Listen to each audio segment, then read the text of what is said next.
God, music these days is like so lame. I can't listen to the radio without cringing my big tits off. I wish someone would take it back to the old school.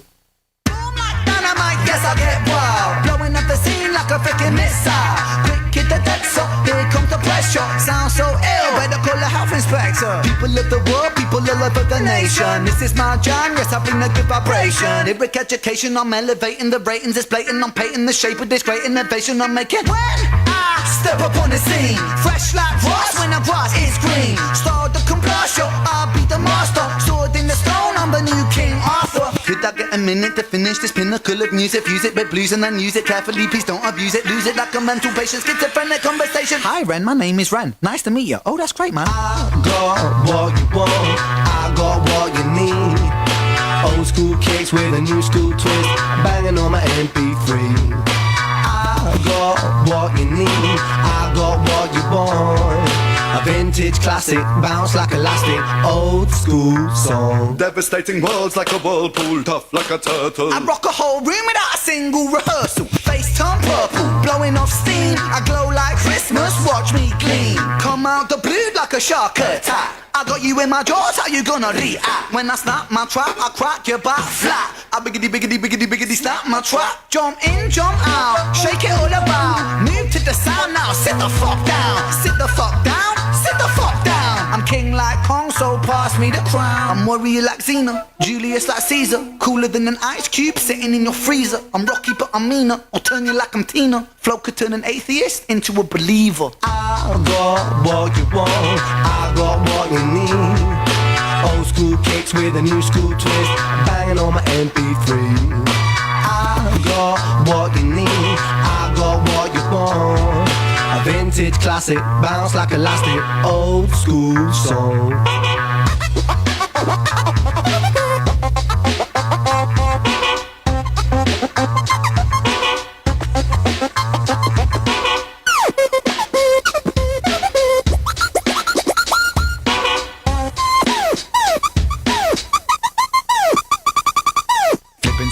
I'm wicked, tricky, I'm lippy, I'm sick. Ripping, you're tripping, no kidding, dipping and rip up the set. With the rhythm, I give them shivers, I'm triggering kids. Edibles, biblical, mythical, critical, hold my breath. Hold my breath, nothing more, nothing less. Puffing, draw, passing left, busting raw on her chest. I digress, I'm a menace, I'm a mess. I'm the baker, make the bread, undertaker, raise the dead. I got what you want, I got what you need. Old school kicks with a new school twist, banging on my MP3. I got what you need, I got what you want. A vintage classic, bounce like elastic, old school song. I got what you want, I got what you need. Old school kicks with a new school twist, banging on my MP3.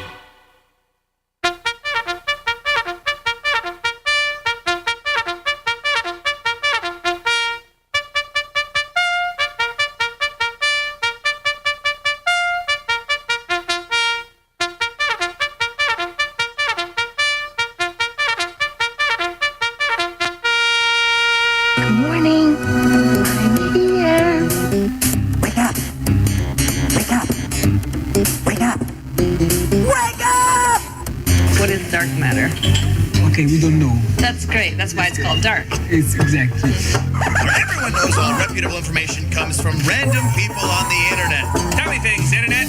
The earth is flat. It's like school in your hand. Okay, dark matter is something we do not know what it is. We believe the dark matter is there, but we have never detected it.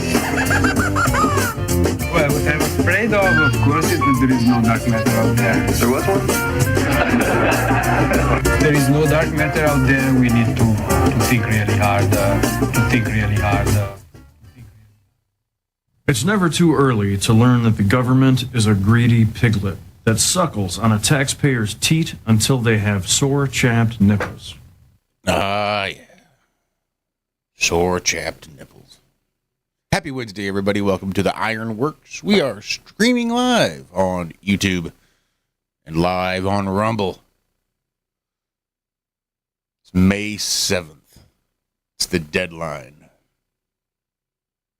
for the federal government to dictate down to the 50 states exactly how it is they must license their drivers. And I just say you can take your real ID and shove it up your ass. Morning, fellas. How you doing? Hi. You came in hot this morning. I'm trying not to be. Well, good morning, gentlemen. I think I'm the unknown user. I see you as Andrew. Why. I see you as Andrew. Oh, weird. Okay. Huh. Okay, that's all I had to say for now. Good morning. Yes. Or Top of the morning, good evening. Gaylord.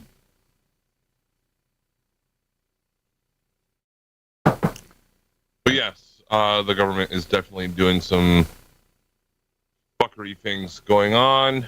I got fucked over on my taxes this year, like hardcore. But that's a different story entirely. But this is the first official day, I think, that Skype will no longer be around. Is that correct? I don't know. It's been off my phone. I believe you. For a few days.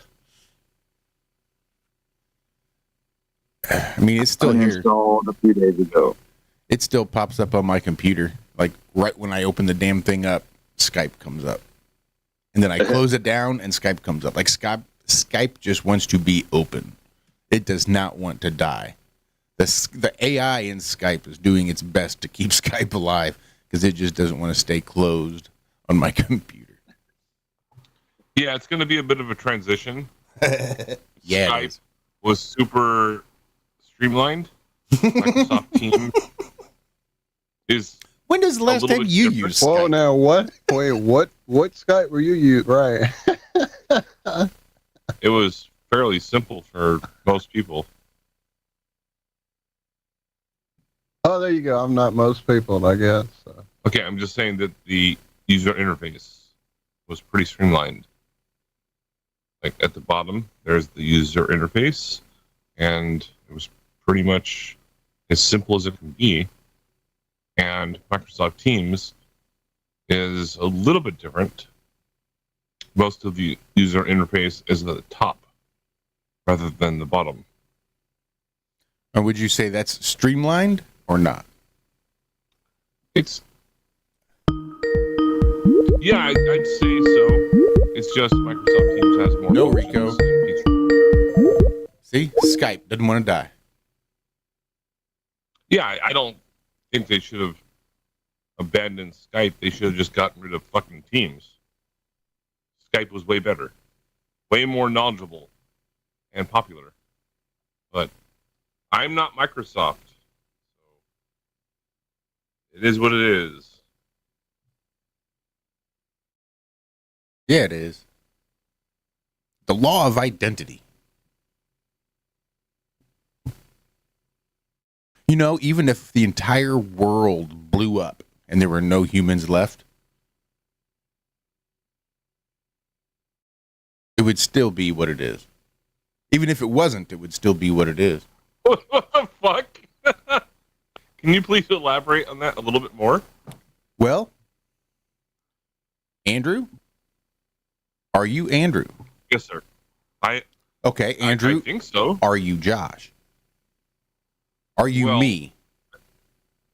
According to what my parents call me. Well, according to you, are you me? Or are you you? I think I'm Andrew. I am my own person. How could you be me? Could you stop being Andrew and be somebody else? Or will you always be what you are? You will always be Andrew until Andrew ceases to exist. You are what you are. It is what it is. A can of soup will always be a can of soup until it's not. He could have been Andrew. Zack.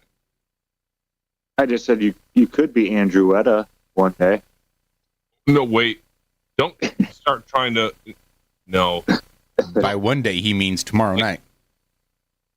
No, I mean like a wedding. I'm not against that, but no, not like the Brenda situation. Don't ever insinuate that. I really like Andrew I Wetta. will get That's a good really one. pissed off if you start doing that.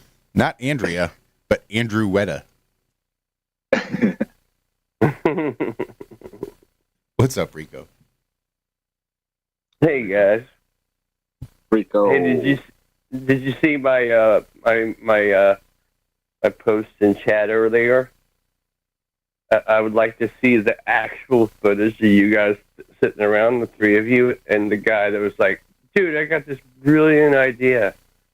3 days a week, let's get up at 4 a.m. and do a show." And not only did that moment at some point happen, but the other two like high-fived each other and it was like, "Fuck yeah!" Yeah. These guys were doing IRONWORX before they even met me. Yeah, we were doing 4 a.m. back when we were 2 days a week, Tuesdays and Fridays. That's why I found them. On Truth Frequency Radio, right? Mm-hmm. Yeah, what was that 8 years ago? Found them. Yeah. Yep. Hey, Driving to work every morning. Josh and Walt. I'm gonna start dressing up like Brenda for Andrew. Fuck you. Just a little Oh my something for you goodness, to we had Liz here. Liz and Cami freaked me out this morning, right? I get up, I'm making my coffee and everything, and I look back at the room and the lights on in Cami's room. I was like, what? What's going on? And I go back there and look, and the bed is completely empty. I'm thinking someone came in and stole Liz and Cami. Is getting Cami up before 5 a.m. out of the bed. I've never seen it done before. This is like, I don't know, Liz has magical powers or something. But I come out to the garage, and they're both sitting out here just chatting away. Well, then Liz and Cami need to be on the show, I think. Get them up. Get them on here. Well, it's been a little while. How you doing, man? I'm good. I am on the mend finally, and You sound like Walter again. I feel good. I feel like me. I'm glad to be here.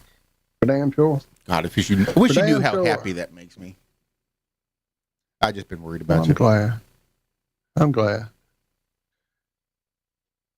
Yeah, promise worried about y'all, you. if it ever gets really serious, I'll let y'all know. I won't keep you guessing. It's just like I said, that me and the MG are pretty much at peace at the moment. So I know it goes up and down in flares, and I never really know what it's going to do. So, but it's acting okay. The How are the cat kitties? flu thing, though, yeah, that was the one that knocked me on my ass, Lord. How are they They're good. doing? Everybody's good. Okay, good. Yep, everybody's happy and good, Cool. healthy. So, Hey, so are Liz and Cami awake right now for real? They were. I don't know if they're still up. They were. I had them both out in the garden working yesterday, so I wore them out. Yeah, they're just sitting on the bed chatting. I go through the same thing 3 mornings a week. I set my alarm. I'm like, yeah, just in case I feel like getting up and chatting or listening to the show. Lately, I've been calling in a lot, and then the alarm goes off. I'm like, no, fuck a bunch of that. And then I lay there for like a couple minutes. I'm like, I'm out as well. The wife gets to come by. She accidentally used this address for her grocery delivery, so she's coming by in the morning. Your interview. Yay.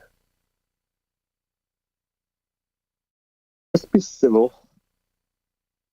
We are very civil. We're getting along extremely well. Even better, I think we're both just relieved. Yeah, I think you're gonna get over it, man. I think you guys are gonna get along again, and probably, get back to where you were before several years ago.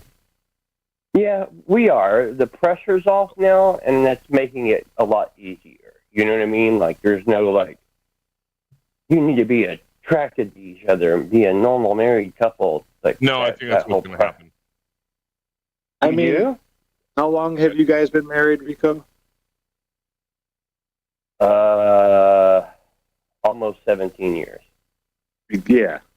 I don't know any of my aunts or uncles or this or that, or even friends' parents who didn't have a little, we need to just be away from each other for a nice period of time here. I'm not talking about years or anything like that, but a month here or, sometimes even longer. Yeah. I mean, we had my aunt and all the kids come live with us for like 3 months one time. I can see it. I could see it. They're back together and married, and the kids are grown up, and they never got like divorced or anything. But yeah, there's been separations and all kinds of. It just happens. It's really rare to find a person you could spend 24/7 with. Forever. Yeah. That's you know what? I can see it. I could see it. So I'm not going to live in denial. I could see that as a possibility. Because I'm so old at this point that the kind of things I'm doing, I'm single now. Let's get a tattoo. Quit being so let's dye your pessimistic, hair. Man. I'm not doing anything really crazy. I'm not dating or anything. I don't even care to go. I don't want to date. I don't know. Maybe. I don't know. I give it like a 50-50. So, Rico, we do have to speak about that later privately. But either way, I know what you're going to say.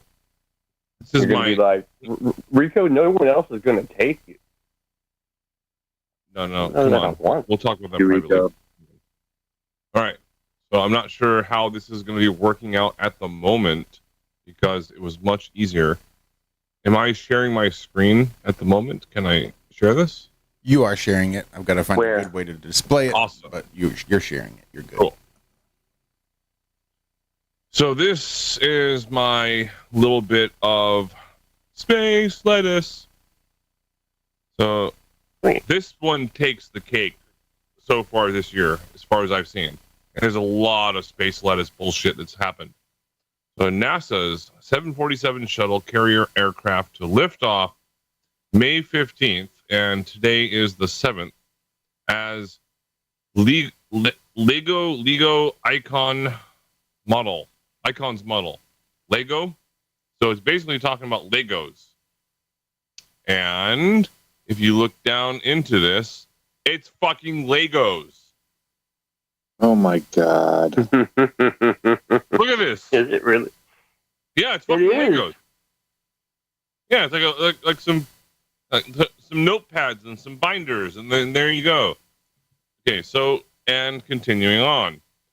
A new flight plan has been filed for a NASA winged orbiter and its jumbo jet transport 4 decades after the iconic combination departed on its one and only international goodwill tour. The Lego Icon's shuttle carrier aircraft set recreates the prototype Enterprise and the modified Boeing 747 jetliner as they uniquely appeared when touching down at the Paris Air Show in May 1983, as well as at post-show stops in Italy, England, Iceland, and Canada. The $299 blah blah blah is scheduled to land in Lego's website for the company's insiders loyalty club members on May 15th, followed 3 days later by an arrival by Lego stores in the United States and Europe. So it's a fucking Lego thing. So it is. So we were in high school in Shreveport, Louisiana, which is way up north, and there's a place there called Barksdale Air Force Base. It's one of the major ones, or it was in the 80s anyway. and suddenly this like mad like rumble started going through the school. Like I've never experienced anything like it. A band coming to town, no. New carnival announced in our fucking school, no. We get out fifth period to go watch my band play, no. The shuttle was coming to Barksdale that day, and everybody was lined up around the freaking like backside of the hallway going to the office trying to check out. And parents were coming to pick kids up, and it was like this mad dash to go to Barksdale to go watch the airliner with the shuttle attached to it land. And so we all skittled out there, a car full of us, and just loose. I mean, this was back in the day you could kind of do that kind of crazy shit. And so, yeah, we went to Barksdale and hung out, watched it land, watched it taxi around, and then watched it leave. And during that whole thing, this was the 80s, like 83, I guess, on that same tour. I remember thinking, well, attaching it to the back of an aircraft and flying it around, wouldn't that do like damage to its aerodynamics and fuck shit up? And it's not flying under its own power. It's being towed through this wind and turbulence. And yeah, even back then I was going, something suspect here. Yep, me. I still think that every time I see it. It doesn't look aerodynamic at all. Have any of you guys had the privilege of watching the 5 or 6 seasons of the show called Community?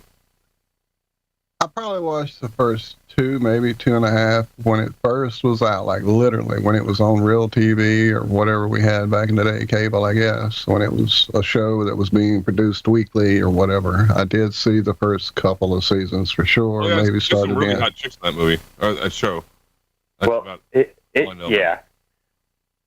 Well, yeah, everybody that's in it is like super famous now. Plus, it had Chevy Chase in it. But there's space shuttle episode that there's clips from that episode. I can't believe the Flat Earth community haven't used because it's hilarious. Like it pretty much makes fun of. Sorry, it pretty much makes fun of the same shit we do, but tongue in cheek, you know. Just, you know what? Actually, every time I try to go look at the normal chat, the YouTube chat, it kicks me off of Teams, so I'm afraid to look at it. But people watching the normal chat, just go Google Space Shuttle episode Community. And trust me, it's worth it. Okay. Did you guys see who came out as a flat earther? Famous person? Who? Oh. William Shatner. No, come on. Wow. On a, like, it's on the William Shatner website thingy. This guy was doing an interview with him and was asking him about flat Earth. He's like, well, I can't really tell from down here. It seems flat, you know.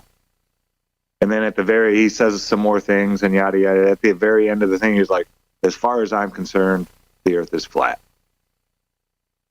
Oh, because he's like getting towards the end of his life, and he's like, oh, like Buzz Aldrin, just kind of has to admit to the world that he was lying to everyone. Yeah, I'm not sure why, but yeah, Dave shared it on that Flat Earth, Sun, Moon, and Zodiac Clock app thing, and then I went and looked for it for other places too, and it's out there. Huh.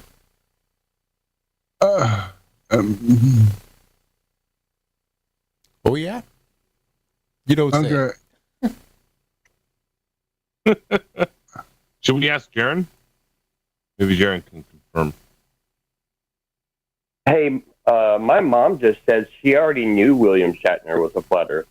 She heard it like not too long ago, I guess. So this is the same guy who said he stared down at the Earth and was terrified because whatever waggity wag bullshit. Yeah, blah, blah, that's right. He just did a Blue Origin thing, right? And was terrified. Like his whole reaction to seeing space and seeing the Earth was terror. That's what I remember him saying. Logically. Yeah, if you give a that's 92-year-old good. man like $10 million, like, here's your script. By the way, you're an actor. Hey, what do you think he's gonna do? He's like, I don't know. I'll fucking do whatever you tell me. It's $10 million. Well, I do remember that old clip of him sitting at like some catering, some kind of backstage catering, and someone interviewing him and him going on about, yeah, there's a reason why it's called science fiction. Like, you guys remember that? Like, from maybe 2015? Like, him just saying it's all just a bunch of bullshit, you know? Like, I do vaguely remember he's that. been a truther. What I'm trying to say is he's been, like, kind of on the truther edge for a while.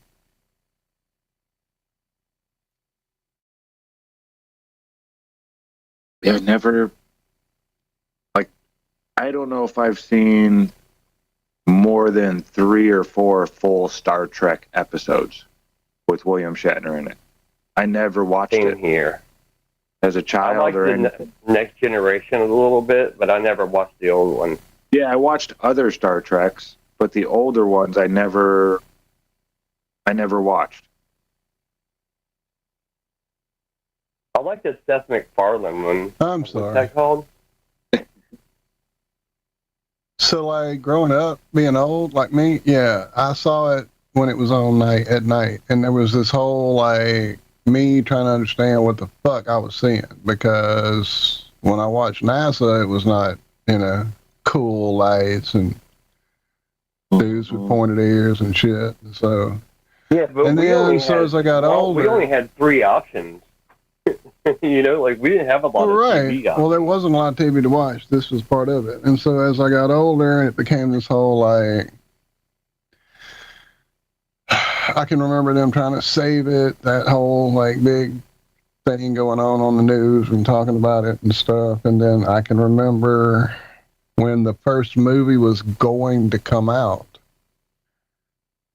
they, like, local channels that were doing the usual after school fare, or the usual, like, right before or right after Johnny Carson, or whatever your local affiliate was showing, they all went Star Trek. Like, all of them started showing Star Trek. So it was on all day, basically. You could watch it after school, you could watch it late at night, you could watch it and kind of get a feel again for what it was all about.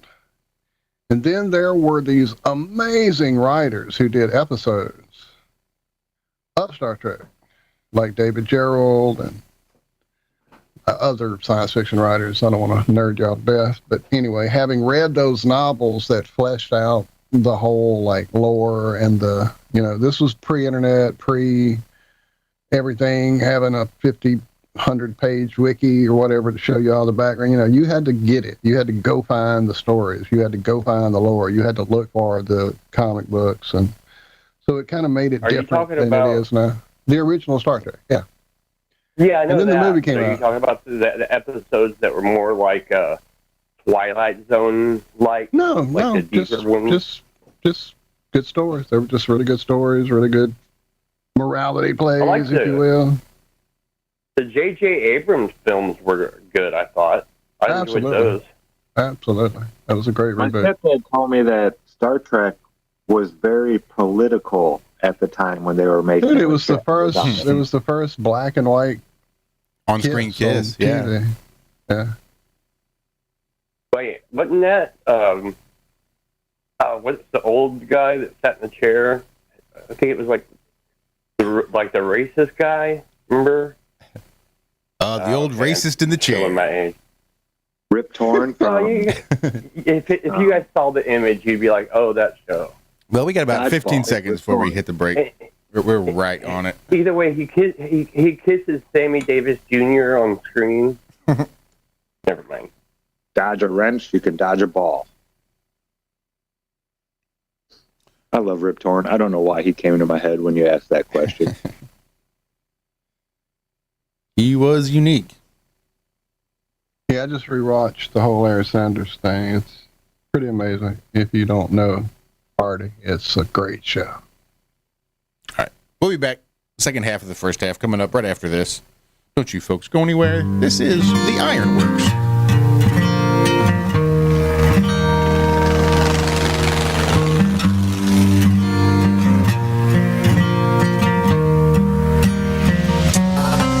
Feel like I'm ready, like I finally figured out way up high above the clouds. In the deep blue that surrounds, I am forgetting all the gravity below. Ready, set, and let it go, cause I can go as far as my heart will let me.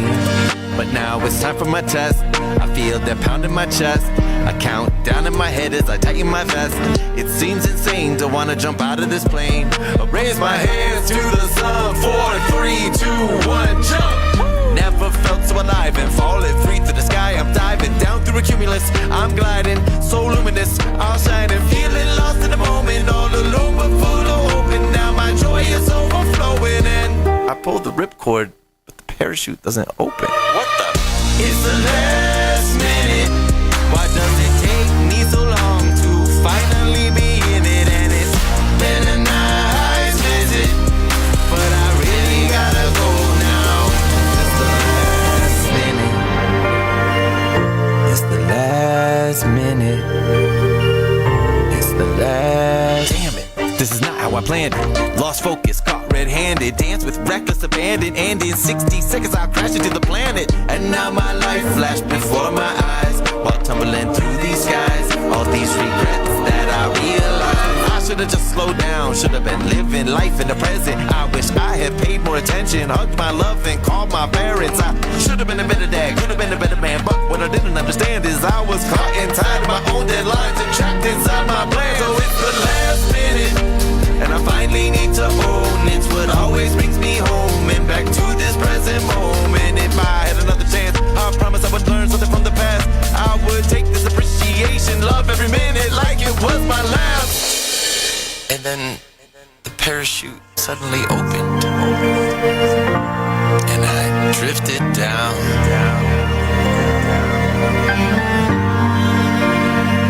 Back to solid ground. But it's different now.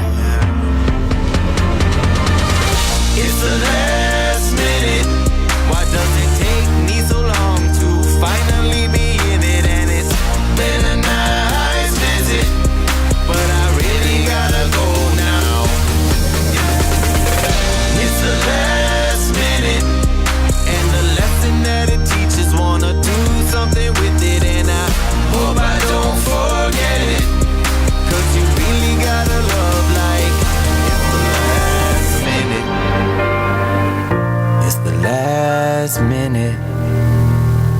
It's the last. You wake up from a dream, don't know exactly what it means, but it just might help to see which path to follow. So you put the baggage down and you throw the garbage out. They say we all get a second chance, it's called tomorrow. Yeah, we all get a second chance, it's called tomorrow. Yeah, we all get a second chance, it's called tomorrow. Yeah, we all get a second chance, it's called tomorrow. We all get a second chance, it's called tomorrow. Yeah, we all get a second chance. You know, people always talk to me about when I was young, when I was running up and down the buildings, getting the pigeons for all these drug dealers. I mean, these guys were bad people. They wanted to kill me. They were throwing bricks at me. I thought I was in a nightmare. I didn't know if this was reality or if this was the truth. That's why I always wish that ironrealmmedia was around back then, because I didn't know what was truth or not. So now I listen to ironrealmmedia all the time. Now I'm walking around the earth and I'm thinking to myself, yes, guess what? This earth is flat indeed. I'm Neil deGrasse Tyson, bitch. Fucking thing sucks. And welcome back to the second half of the first half of the Ironworks. Big shout out to Leland, who should be sleeping right now. Be careful. I just want to give you fair warning. You may find yourself setting your alarm for this time just to come hang out. That would be cool. Leland. So cool seeing you over here, man.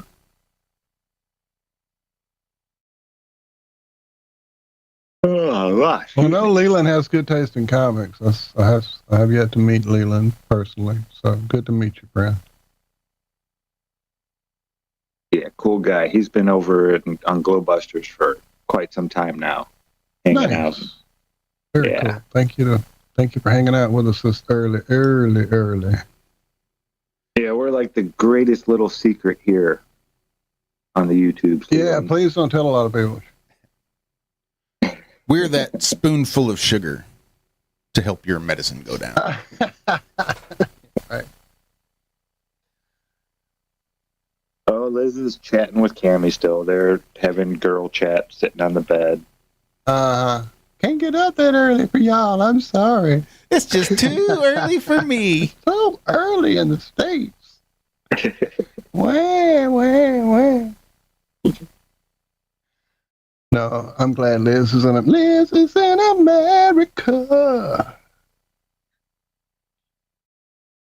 So if Liz and Cami don't make an attendance, like a cameo, I'm going to be kind of butthurt. I see what you did there.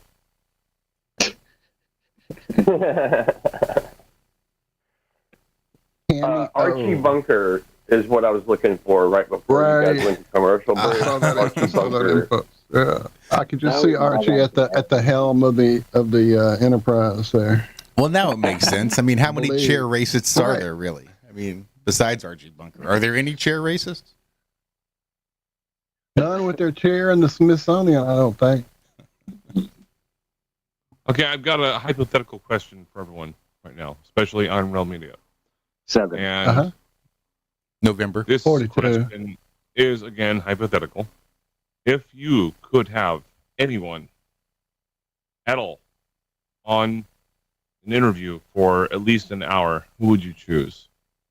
Do they have to be alive, or could it be anyone? Well, I mean, alive would probably be more practical. That would be a better interview, I would think. Anybody alive? I mean, I think y'all are so tired of hearing about it, but I would do anything to speak with Mr. Tremonti for an hour. That's Mark Tremonti. Mm-hmm. World's best guitarist, one of the great songwriters, one of the most amazing philanthropists alive today. I'd hang out with Mike Tyson for an hour. That'd be a good one. Well, I was just saying, like... Oh, his is a good one. I see you, Andrew. Fuck off. I was saying, like you said, like the Pope or Bill Clinton. Missed it by that much. Would you believe? So I'm not sure if alive even pertains to mine. Okay. Oh, wow. I mean, if we're gonna... I just watched... Go ahead. I watched Fight Club again recently, and one of the questions that they posit in that movie is, who would you fight? Dead or alive? Dead or alive. Yeah, like Abraham Lincoln or...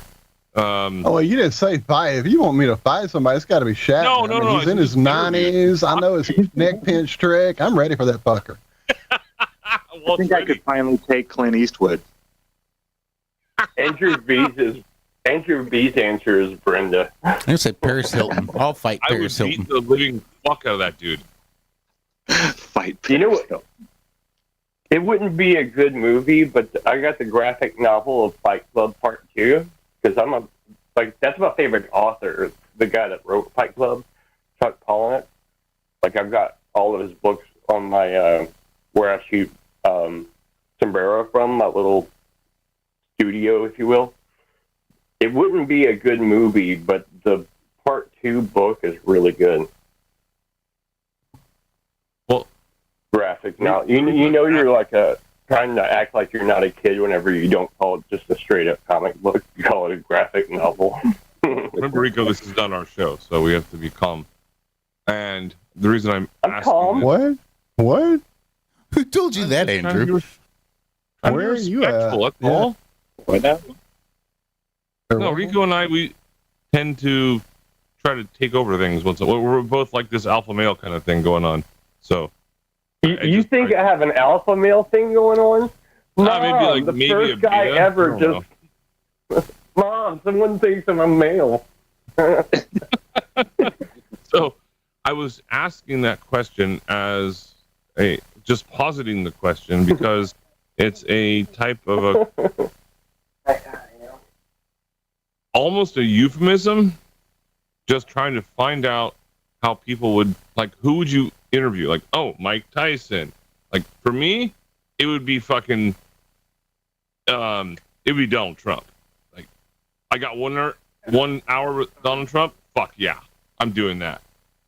I would ask the weirdest questions that you can possibly comprehend. Like nobody would do my interview with Donald Trump. If I ever got to sit and talk with Donald Trump, there'd be no recording things, and I would sit there and lay out, let him know that people know what's going on somewhat. Oh, he knows. Like, why are you a Zionist, bitch? No, like, you're an actor, bitch. Yeah.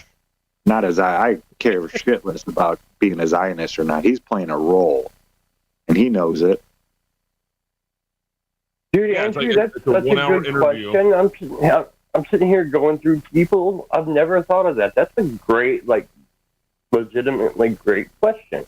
Bob Dylan. One guy to interview. That's like my musician brain went to like Rick Rubin, but like, wait a minute, anybody? Hold on.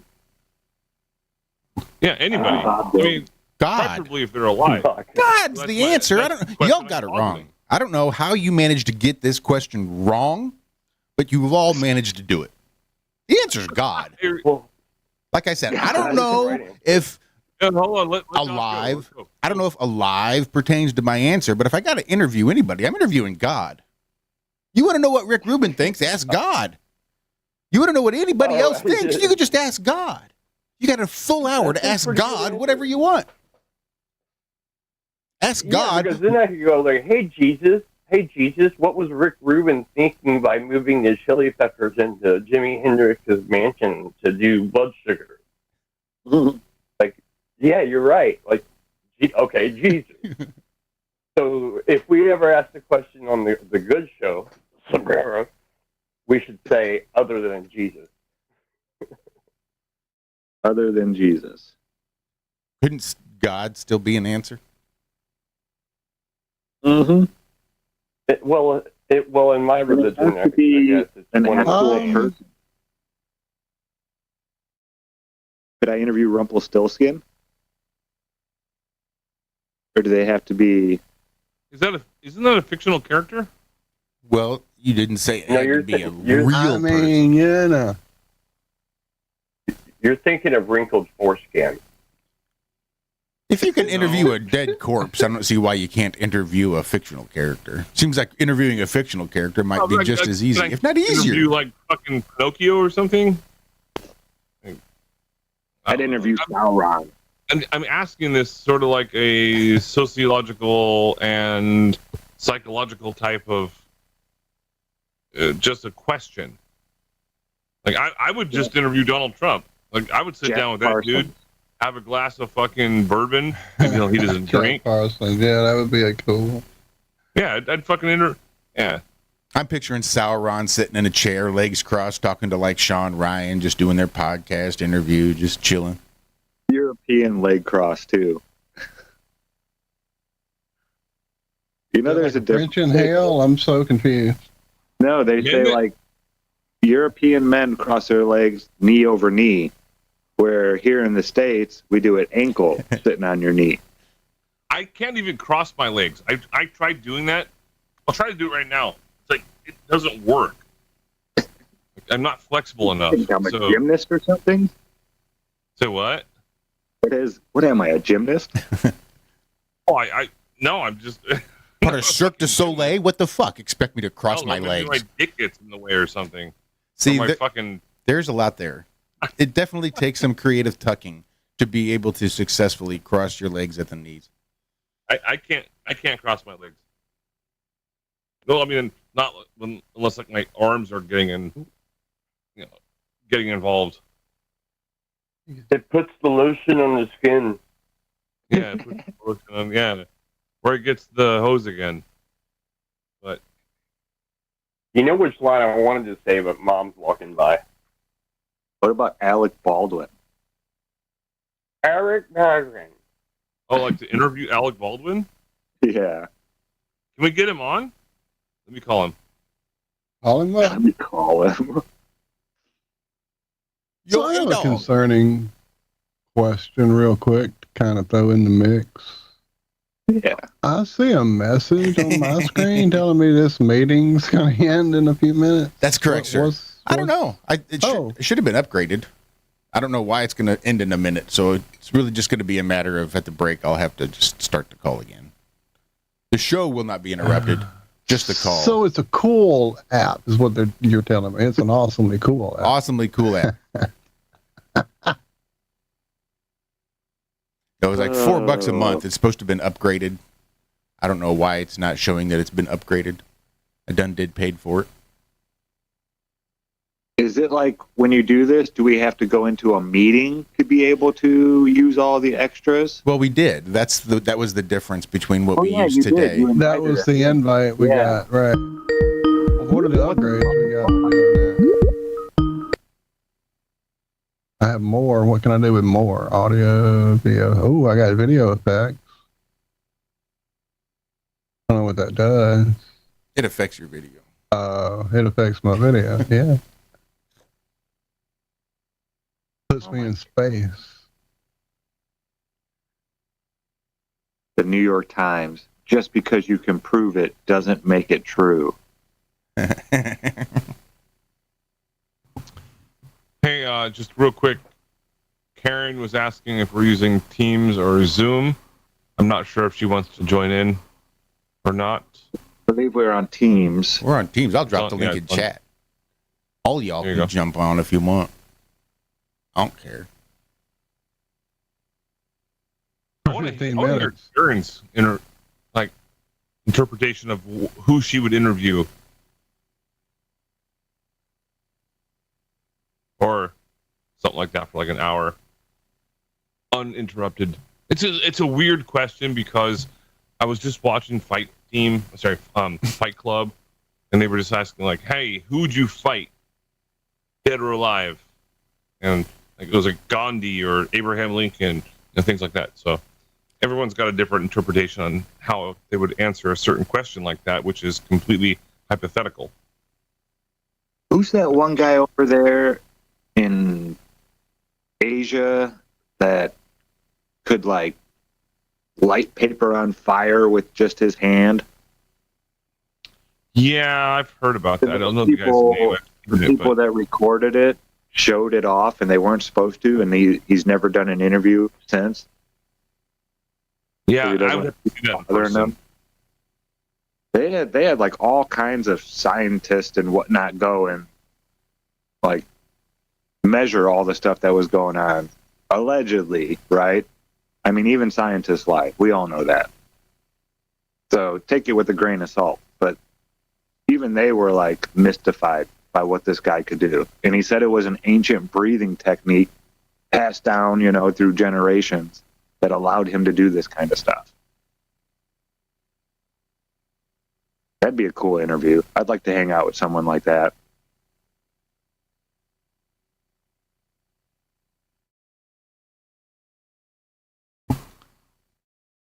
Yeah, if I was going to hang out with someone like Donald Trump for 1 hour, I would definitely have him hooked up to like a polygraph machine or something as I ask him questions.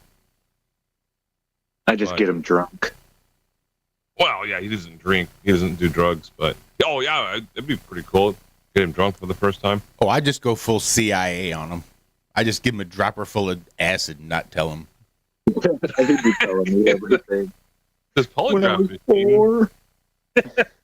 Oh yeah, those little wet things on the things. Yeah, don't worry about it. It's just oil. LSD. I just dip my hand in it and then shake his hand. Well, that would be interesting as well. Pull him in real close. We about to take a trip.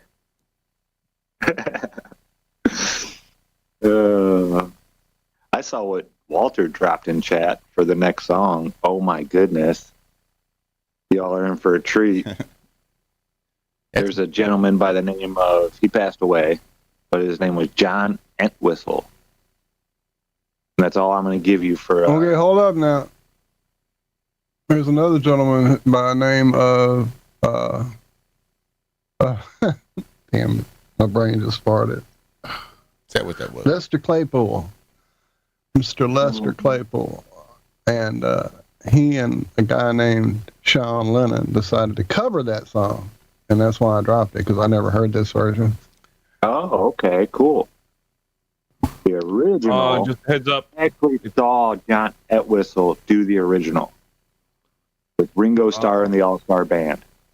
Teams is saying this will end in 15 minutes. Yes. Yeah. We're going to restart it at the break. Okay. I will pay for the upgraded version. I've already paid for it. I've already paid for it. I don't know why it's not registering. Oh, shit. Like, it's the same damn account that I upgraded on Monday morning. I don't know why it's not telling me that it's good. I logged out. Don, I'm good. Everything. I'm sorry. I just saw a question in chat. Don, I'm doing great. I'm good. I'm here. I'm happy. I'm healthy. Well, I mean, relative. I'm healthier than I was when I wasn't here. But I'm good. Thank you for asking.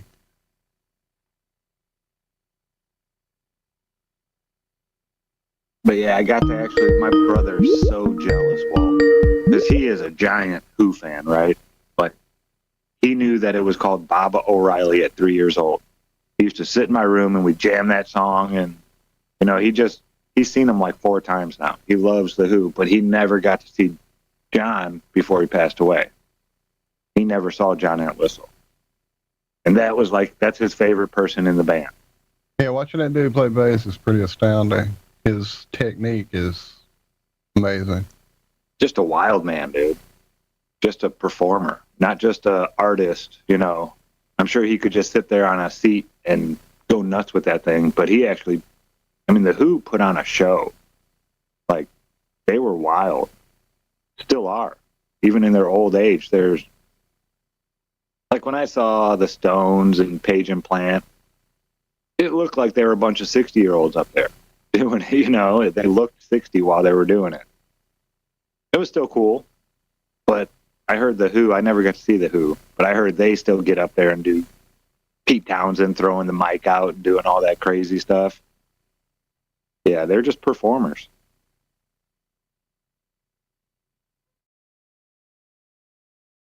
Now, I know Rico keeps trying to call in for some reason. I'm not entirely sure why.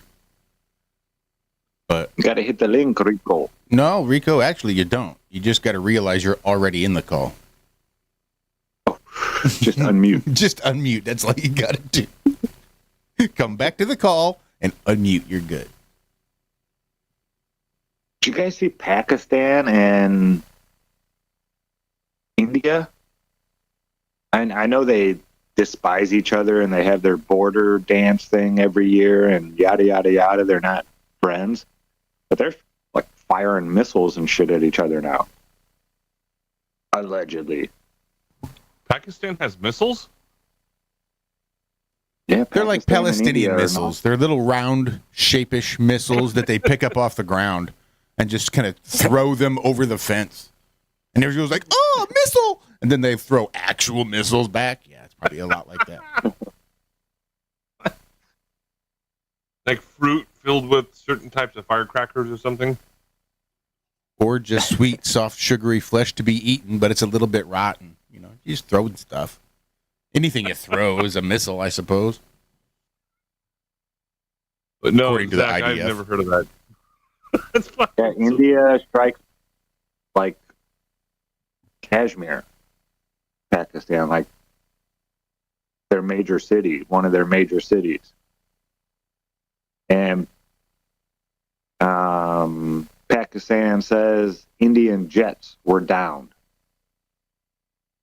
So yeah, they're not happy right now with each other.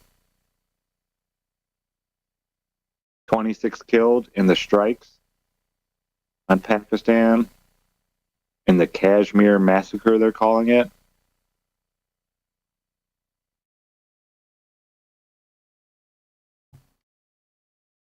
I don't know. Yeah, I know those countries. They India don't like each other. and Pakistan, they border each other. For people that are not aware of that, and also the Taj Mahal. A lot of people think that's actually Indian, but it's not. Even Indians acknowledge that it's not Indian. It's not Hindi. It is it's Islam. You can even look at the writing on it. So there's a lot of weird shit that happens over in that part of the world. I'm trying to find it. Don't they have like a yearly thing where they go out there and have like a war dance right on the border? Yeah, I've never heard of that, Zach. Pull it up. Find it right now, but everything is. I put in Pakistan, India war dance, and it's all about the missiles and this and that and yada yada yada yada yada. 2 weeks ago, I would have found it no problem, but I'm gonna have to go digging for this one. Maybe I need to call it a border dance or something.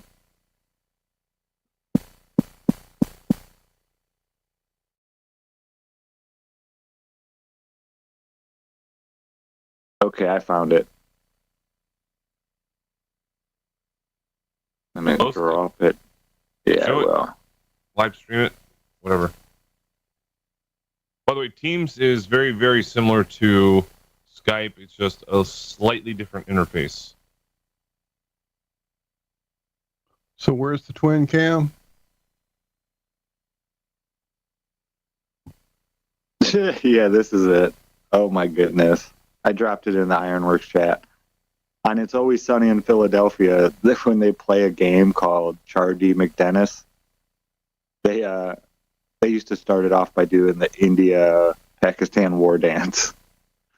So wait, there's a separate chat. Oh, I guess it's getting close to break time. There goes the call. I wish you would fucking do it right.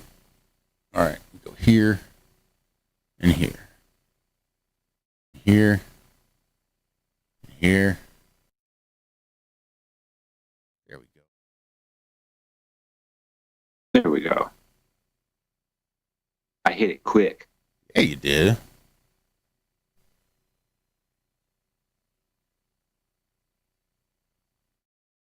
Have you ever heard of this, Josh? The Pakistan-India war dance? Does not sound familiar. I know it because It's Always Sunny in Philadelphia. That's like one of the only reasons I know it. And then I went and looked it up after they said it, and I was like, holy shit, this is actually a real thing. It's like a dance-off. So effing weird. Let's see if I'll show it.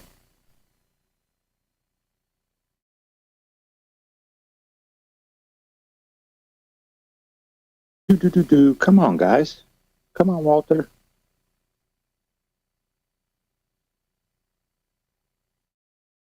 Come on, Walter.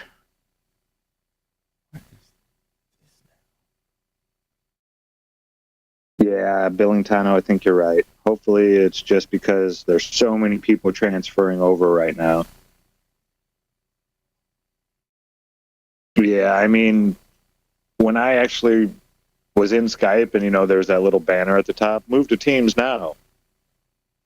Click on that. It took like 4 or 5 days for all that stuff to transfer over to Teams. So it's going to take a minute, this being the last day.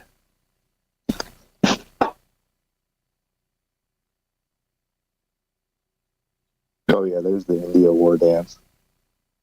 Guys go nuts, dude. Playing the trumpet and stuff like that. And war face? Nah, war dance. That's right, again. We have big steps to show how tough we are. All right. I guess we're at the break. The one that got bailed out of the call. No. Remember the call was supposed to end? Well, I know, but y'all are all here like y'all are just cool and hip, and I'm clicking around going, where'd they go? Where'd everybody I was go? on fire, dude. I was like, Well, you were probably still Like up in the the flag. chat section on Teams instead of at the meeting section, the meet section on Teams. If you go down to So meet, yeah, that's what I was trying to ask. There's chat to the right that's part of this call, but then there's the outer chat that we put stuff in, and like, yeah, this is a much better app. You're right, Andrew. I think that's the same chat. Rico says, okay, officially fuck Teams. Officially. So if you go to the IRONWORX chat that we were originally in that transferred over from Skype, that's where it fucked us. When Skype transferred everything over, it made it really confusing. Like you would think that a call would be a meeting from Skype, but Skype put our call into the chat section, which is why we couldn't start the call because it wasn't listed as a call, it was listed as a chat. And then you could start a chat called the IRONWORX, or you could start a meeting called the IRONWORX. Yeah, it got all jacked up. But we're going to take a break since we're right here at the top of the hour. King Shin stepping on a cockroach.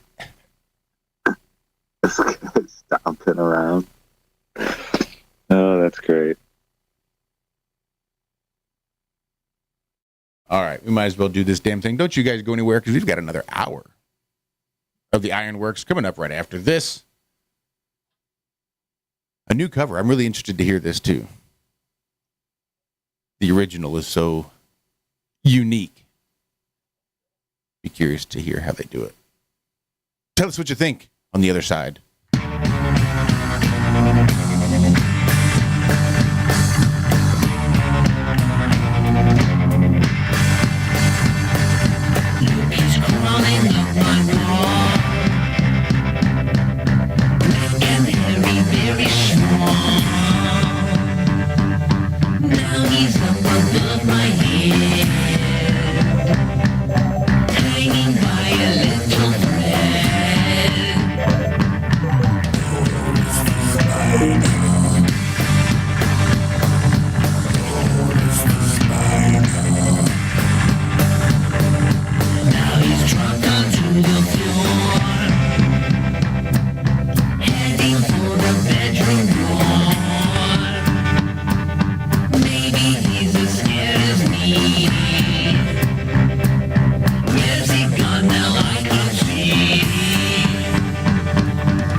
Okay, we don't know. That's great. That's why it's called dark. It's exactly. Where everyone knows all reputable information comes from random people on the internet. Tell me things, internet. The earth is flat. It's like school in your hand. Okay, dark matter is something we do not know what it is. We believe the dark matter is there, but we have never detected it. Well, what I'm afraid of course there is no dark matter out there. There was one? There is no dark matter out there. We need to think really hard. Inconceivable! Boy, this is fucking ponderous, man. Ponderous, fucking ponderous. And welcome back to the first half of the second half of the IRONWORX. Streaming live on the ironrealmmedia YouTube channel and Rumble channel as well. That was pretty damn Did good. you see that video? Sorry. I was just going to comment how good No, that they sounded. That was so close to the original. Mm-hmm. I was really impressed. There's the mute button. Yeah. Love this new app. What'd you think, Walter? Was that the first time Yeah, hearing no, that was my first time. Like, I literally was reading an article about, I don't remember now. I think it was about this new thing he's doing, and in it they mentioned this old thing he did with Sean Lennon, which I didn't know existed. So I went digging through that to see what it was all about, because it's a few years old. And I saw the name. I'm like, no way. Well, I have to hear Les Claypool do this song. So I just threw it in there. We literally all heard it together for the first time. I thought they did it extremely well. Mm-hmm. Most redos, I'm very critical of. When they steep real far from the original, or unless they do it like when Joe Cocker did with A Little Help from My Friends. Didn't sound like the original, but I thought it was better. Very few artists, I get that impression, that it's actually better than the original, But this one, yeah, I thought, wow. Not better than the original, but it actually sounds just like the original. Yep, well done, gentlemen. The Claypool Lennon Delirium is who that is. There's Rico still trying to call in. Wow. Is that still? Yep. Yep. All you got to do is click that link you clicked before, Rico. However you got in there. Have you seen the video going along? They're saying it's a glitch in the Matrix. Does the sky change this color? Girl was cutting. No, this girl is at work, right? In a restaurant. And she cuts the lemon in half. And then she cuts it again into quarters, right? One half of it. And she was going to put the 2/4 of a lemon in this like little bag thing to put in with the meal. And it shows it plain as day. She cut it in half once and then cut the one half again. Then she grabs the bag and goes to pick up the half she cut in half, and it's back together again. And she's sitting there looking at it like, wait, what? And then she just goes back and cuts it again and then went back to work. Well, she remembered it and went back and looked at the video. Because they had, there's video cameras all over the place. And it shows her cutting it, like, in half with the knife.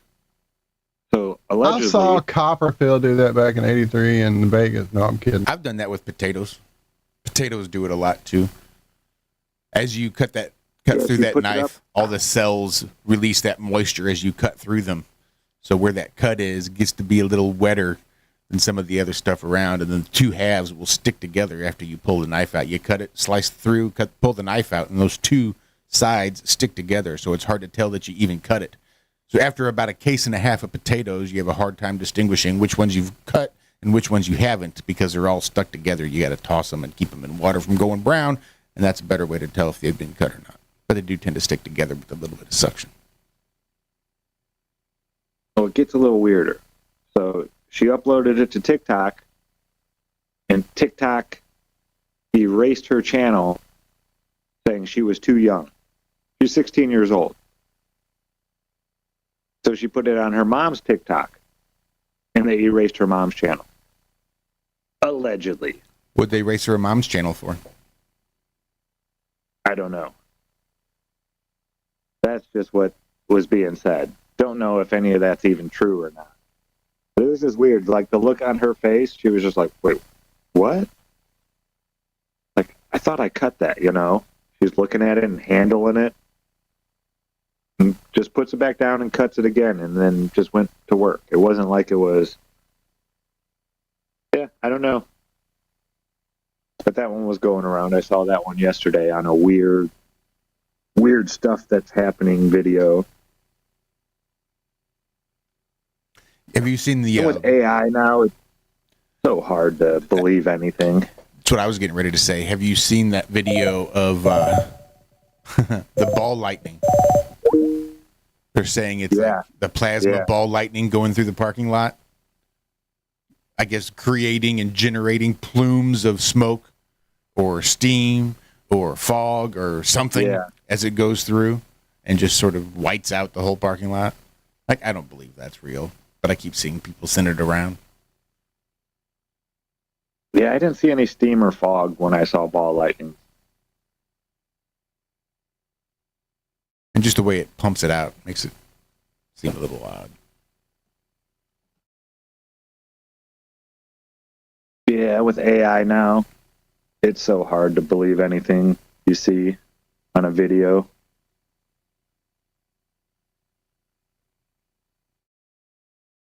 I was wondering, there's still a lot of people that don't realize a lot about this place. Do you think, like, an actual sign in the sky, do you think it would cause chaos? Or do you think it would bring about a new age of enlightenment? Like the signs from the heaven, this and that, yada, yada, yada, that would declare the glory of God. Like, hey, you can't pretend it's heliocentric anymore. Look. One of those types of signs from the heavens. Do you think it would be a good thing or a bad thing?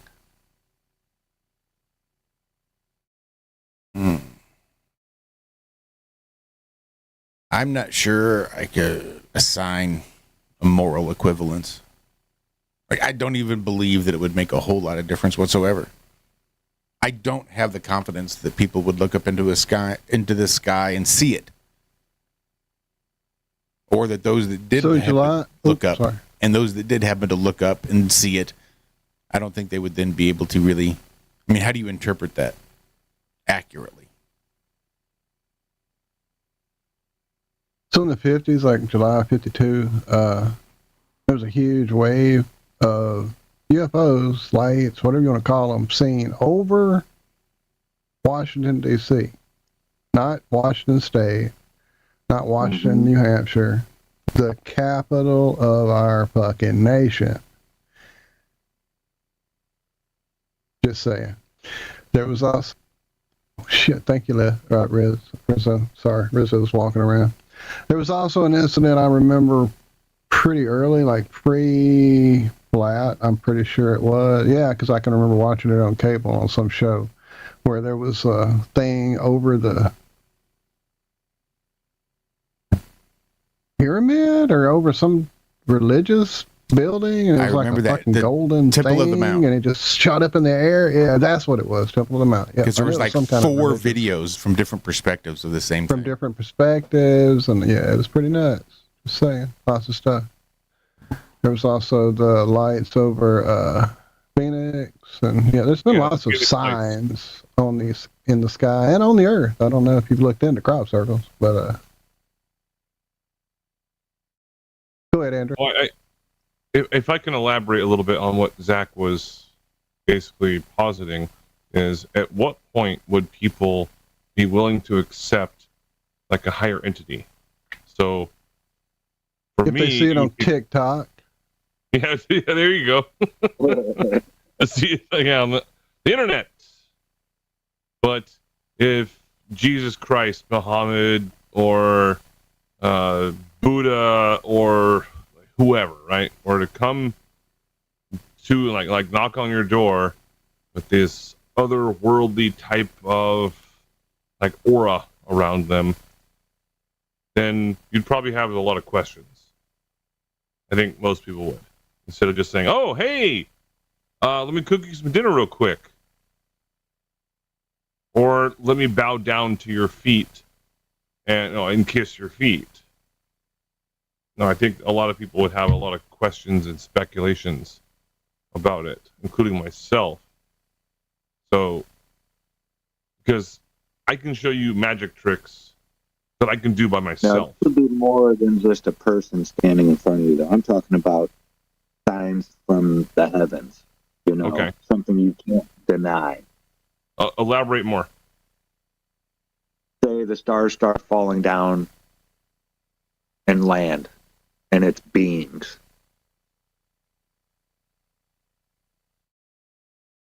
You know, angels, so to say. Something you can't deny. You know, You're it saying just that happens the the world stars over. are no longer there necessarily, but they are coming down and they're becoming otherworldly beings, and those stars are no longer Yeah, there. the Watchers, right? They're considered to be the Watchers or whatever. Something like But just all these things from the Bible, you know, from the mythology. That's what I think they are, to be honest with you.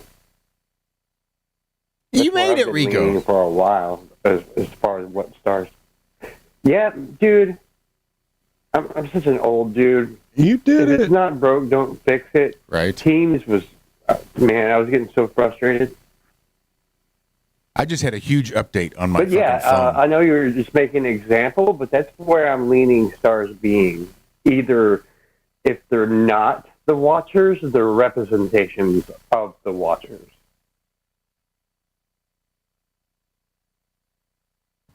I think it's very much associated with what Zack was asking. But when it comes to something incredibly, I'm not even sure how to describe it. Something otherworldly that we've never experienced in our lifetimes. Paradigm shattering, right? There you go, yeah. Well said. Because somebody couldn't deny it, that there is what they believed, what they, you know, what we were taught and what they believe cannot be. Those stars weren't billion miles, trillions and trillions of miles away. Those stars just came down and landed, you know, and aren't up there anymore. I think that would, I don't know, but isn't that like one of the bad signs? Like when the stars start falling from heaven? I don't really want it to be that. Yeah, that could be a really bad thing if it does happen. That could be a bad thing. They call that, you know, that's how Revelations starts really kicking off before shit hits What is the that fan. called when everyone gets, like, everyone's good? The Rapture. The rapture. Rapture. Yeah. 144,000. So, yeah, I mean, if that kind of thing happens, then, I mean, most everyone else is kind of fucked. It's sort of like The Walking Dead at that point. It's like, you're left to basically just scavenge off of what you have left. And everyone else that was good goes to somewhere else. They go to Elysium, or whatever you want to call it, heaven. And then we are just scavengers. I mean, granted, I would do really, really well in that situation. Only because I know how. I'm not saying I'm looking forward to that day, but I would probably be like the emperor of wherever I live. Because I have electrical and engineering and mechanical experience, and I know how to fight and make weapons, and you can start a fire. And I can start a fire, yeah. I'm not saying I'm looking Andrew, I forward didn't to know that, that's but what Elysium meant. Until just now, I had no idea what Elysium meant. Really? You know Wow. that Matt Damon movie? It's a movie, yeah. That- It's a concept. Yeah. Now the title makes sense. Yeah, it's just a. I'm not gonna say spiritual or religious, but it's just a philosophical type of understanding. See, you said that, and I was confused. The way I remember it being, and how it's defined here under Merriam-Webster, is an internal paradise in ancient Greek mythology, originally only for heroes and others granted immortality by the gods. And then later also for the blessed Kind of like dead. Valhalla. Kind of like Valhalla, yeah. It was this whole separate kind of paradise almost. The Elysium Fields. Yeah, maybe I misused the term, but yeah, it's like Valhalla, Elysium, Heaven, these different types of terminologies that Zack was alluding to, sort of, when he's asking. Can you restate the question again, Zack? Because it's a very. The question just is yes or no. Would you want there to be a sign like that from the heavens? Do you think it would be, good or bad? Yes. I think it would be good. Because I want it to happen. Me too. But I fear it. I'm not praying for this. I've never asked the Creator to start it. I kind of am weary about asking him that question, like, "Hey, would you do this for us?" But at the same time, it's like, I don't know. Is it needed? Or would that be like everybody waking up at the same time and chaos? It was needed thousands of years ago. Yeah. Would you want it to be beneficiary for the majority of people, or at least, let's say, 50-50, and the rest of people it was not beneficiary for? Sort of like, it's like a gamble, in a sense. Well, yeah, because I don't think some people's psyche will be able to handle it.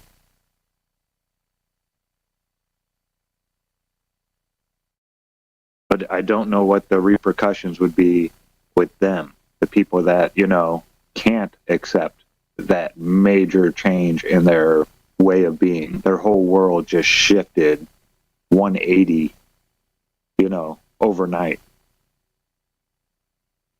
Could they I definitely feel like it? the apocalypse is happening right now. And it's happening Yeah, but a lot of times so the world doesn't go into chaos. Yes, exactly. Should it keep going? Well, it the way would be it's going? chaotic. Well, did I tell you guys that where I went, just now for a month, that a minimum of 50% of the people there were already flat earthers when I went to pitch it? Like, it was I was shocked at how much it's like, because you're just sitting in there with nothing to do, so you get into every conversation in the world. And I would go to tell people would ask what my podcast was about, and I was like, unfortunately, it's mostly about flat Earth. I wanted it to be all things conspiracy, and I would talk about it, and they would go, "Flat Earth? I'm a flat earther," and I mean at least 50% of the people in there. I mean, there was only 48 people there, so it's not like a whole lot of people, but and when someone wasn't a flat earther, a bunch of people would come to my defense quickly, going, "Wait, so you're and go into all the arguments." It was crazy. It's happening. People are waking up, man. So in 1917, in 1917, over an area. I don't remember the exact name. Damn it. Cova de Ira. I had to find it. Yeah, there's a crowd of lots of people, maybe thousands, at least hundreds. And while they watched in this area waiting for this appearance of some type of miracle that they had been told was going to happen there, the sun, and this is a quote, "The sun at one moment surrounded with scarlet flames, and at another it aureoled, yellow and deep purple. It seemed to be an exceedingly swift and whirling movement, and at times appeared to be loosening from the sky and to be approaching the earth, strongly radiating heat. Another witness said, the silver sun, enveloped in this gauzy gray light, seemed to turn white, whirl, and circle in a line of broken clouds. The light turned a beautiful blue as if it had come through stained glass windows, spread itself over the people who knelt with outstretched hands. People wept, prayed, covered their heads in the presence of this miracle they had awaited. The seconds seemed like hours. They were so vivid. This was a reporter from the Lisbon newspaper O Dia. Another person. The sun's disk did not remain immobile. The sun was not the sparkling of the heavenly body, for it spun around on itself in a mad whirl. Suddenly a clamor was heard from the people as the sun, whirling, seemed to loosen itself from the firmament and advance threateningly upon the earth as if to crush us with its huge fiery weight. The sensation during these moments was terrible. And these accounts go on and on and on. This was over Fatima. There was an apparition that occurred there to these 3 children who were told to bring back these people to come witness this miracle that would happen a bit later. And this is, again, the sign in the sky that occurred. Allegedly, there were some prophecies made or granted or whatever you want to call it to these 3 children. The third of which has never been heard, quote unquote. Oh, it's been heard. I've heard different. I was gonna say, I've heard variations of what it's supposedly supposed to be. Go ahead. I thought I'd heard that had been heard, but it's been kept secret from the unwashed masses. From us, yeah, lowly ones. Right. Well, I know Liz, we were out in the yard yesterday and we're getting her acclimated to the heat, right? She was saying the sun is different here than it is in Scotland. That she can't explain it. It's a different color. It feels different. She said everything about the sun when she was in Scotland, and then she just got here, a couple days ago. But yesterday she was like, this is weird. The sun isn't the same. I'm starting to question how many suns there might be still.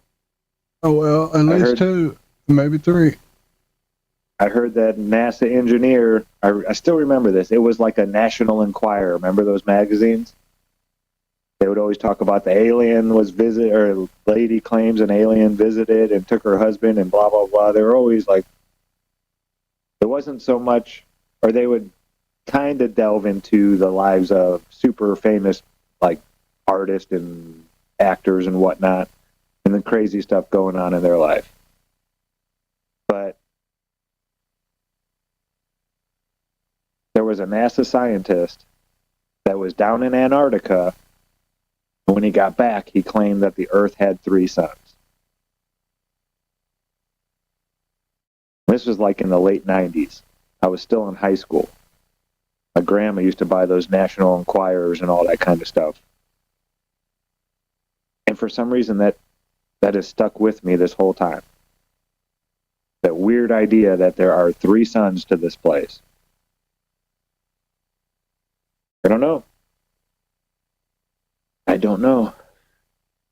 Well, again, we've talked with people who lensed it a couple of different ways and seen at least 2, and then there's footage that has been out there from at least 1 individual that showed 3. And I don't know. I don't know what the hell it is. I know it feels different in different places. You call it elevation, call it atmospheric, call it whatever. But yeah, when I leave here and go to Oregon, it's a whole different place. And I watch the sun do shit there that doesn't make sense at all. Stays light in the sky till 2 or 3 in the morning, and then for maybe an hour it might be dark over that way, and then suddenly here it comes around again and it starts lighting up the sky at about 3 o'clock in the morning. So yeah, it's not the same. Now I may be in a different location and that might change everything, or I don't know. I don't know. There's also that footage from way early on with the eclipse plane, and everybody's got their footage set up, their cameras pointing out their windows, and this guy's just walking around with his camera in his hand or his cell phone or whatever, videoing what they're looking at, not their cameras. And through the window you see all these little tiny crystalline orbs light up as the eclipse happens right around what was the sun at the moment. and they kind of look like the constellation of the Dipper, one of them, the big or the little. Pick your choice. I don't know what the fuck the sun is, except a mind fuckery. True. I'm just happy when it comes around again. Means it's going to be a good day. Or at least a day. Not a great day. Yeah, not a happy day, but hey, when the sun comes around, you get to live another day, you know? Plants are going to... It's kind of needed in this place. Well, we're at it, gents. And All right. I took that last song request and modified it just a touch. Figured I'd go for another cover song. And I like this cover at least as much, if not more, than the other one. But I know the other one has a lot of sentimentality to it. But don't you guys go anywhere, because we've got one more segment of the IRONWORX right here on YouTube and on Rumble. Although I see nobody chatting over there on Rumble. Don't go anywhere. We will be right back.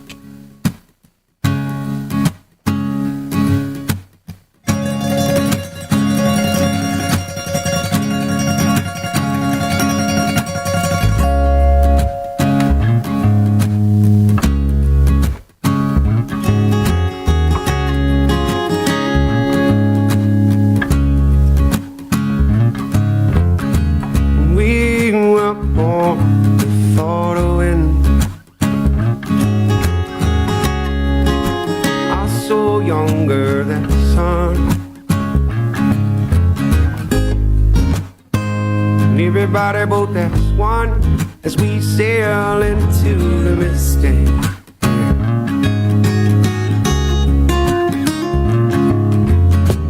Not now hear the sailors cry. Smell the sea and feel the sky. Let your soul and spirits fly into the mistake.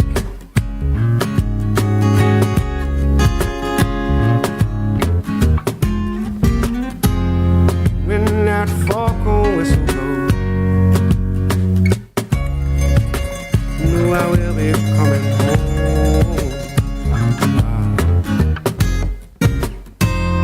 When that foghorn whistle blows, wanna hear it.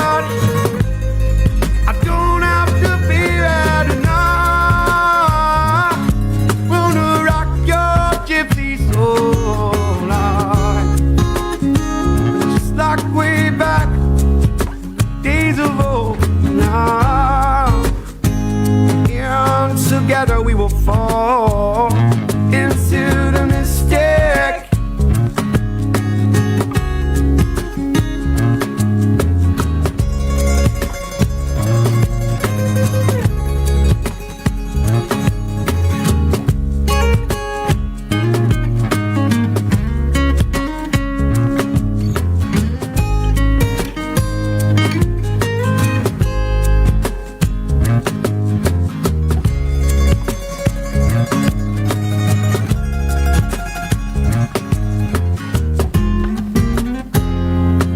That foghorn whistle blows,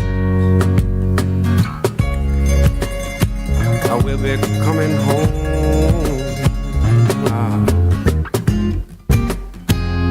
When that foghorn whistle blows, wanna hear it. I don't have to fear it, and I wanna rock your gypsy soul. Like way back in the days of old. Now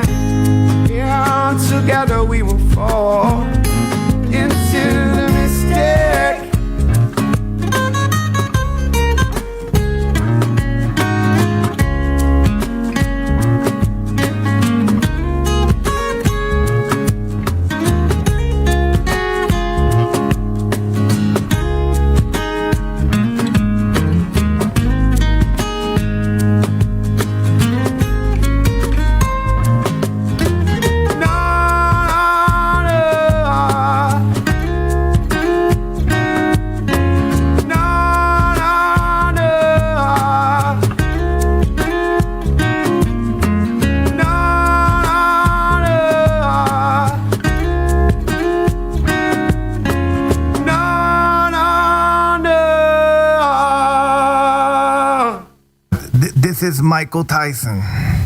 You probably know me better as Iron Mike, but I don't go by Iron Mike no more because I used to be a monster. I'm a different person now. I'm all about happiness. But what is happiness? I'll tell you what happiness is. Every time I listen to my favorite show, ironrealmmedia. It's a truther show on YouTube. Good morning. Ding, ding, ding. Good morning. Good morning. Beautiful day. It's a beautiful day. Hi, this is Alan. I like IRONWORX because it's where everybody knows your name, and they're always glad you came. I love IRONWORX with Josh, Walt, and Zack. It's like sitting in your front room having a cozy chat with your best friends. Hi, it's Diva here, and I just want you to know that IRONWORX with Josh, Walt, and Zack, it's definitely my favourite dose of reality. Come join the family and keep it flat. Why sleep in when you could get your dose of iron in the morning? Listen to the IRONWORX. This is Enlightened Dawn. Roses are red, violets are blue.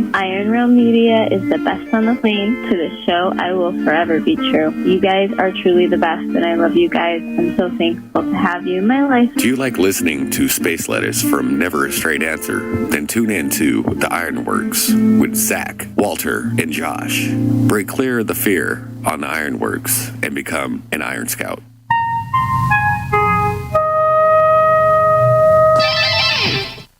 And welcome back, fourth and final segment of today's IRONWORX. 'Tis Wednesday. Who's that? So who was that? That was a band called Simplified. Pretty Very good. well done, dude. Good version, though, yeah? Yeah. Yeah, that was cool. I was shocked. Very cool. Into the Mystic by Van Morrison. They've been playing a lot of Van Morrison on the radio around here lately. I've been hearing. That's why my last couple songs, I think, have been Van Morrison songs. But they've been going deep. Usually you hear Brown Eyed Girl or Moon Dance once in a while, and It Stoned Me. But you don't hear, at least the radio I've always listened to, it's always been classic rock for the most part. Yeah, they're going deep on some of these stations around here. And they play a lot of Candlebox around here. Remember that band? Wow, no, not until you said it. That's crazy. I haven't thought about or heard them in a while. They fell off here in the South, apparently. Playing a lot of Candlebox on the radio now, and one other band. It'll come to me eventually. But yeah, it's been like a blast from the 90s. Like these old bands that, had an album or two, made it big there for a little while, but then kind of just drifted away. And now they're like, yeah, who does Keep 'Em Separated? You gotta keep 'em separated. Yeah, I can't remember. Is it? No, that's the Offspring. Offspring. Yeah. Offspring. Offspring. Yeah. Playing a lot. There's a station on XM radio, which we got some kind of offer, and we have a few 3 or 4 months or something that we're doing. That's a demo, or I don't know what it is, but suddenly we have it happen.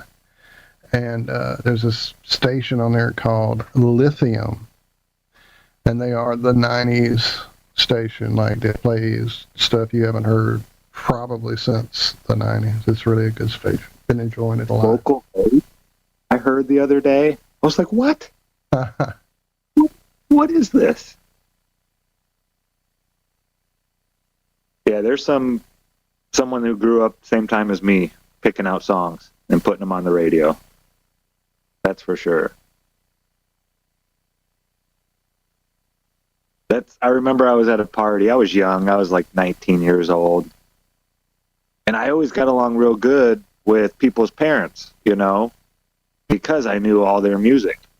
We'd start talking music, but this one guy taught me how little I actually knew about the 60s and 70s. He was like, because you ask somebody today, a younger person, about one of these old bands from the 90s that you don't hear on the radio anymore or anything. and they don't know who you're talking about. Well, that's what this guy was doing to me. He was naming off all these bands who had, songs that you just don't hear on the radio anymore or anything like that, but they were big at the time. Never heard of them. He was just laying one out after the other. It's like, dude, who are you? Teach me. Well, I've been really going deep on some of these stations. Like, I have one programmed in that's 40s music, and I'm like playing Bioshock or Fallout, and I'm loving it.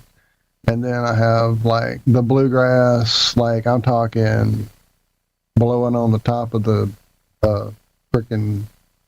Baby, get down, get off the keyboard. Sorry, I don't know. Did she hang me up? Oh, okay.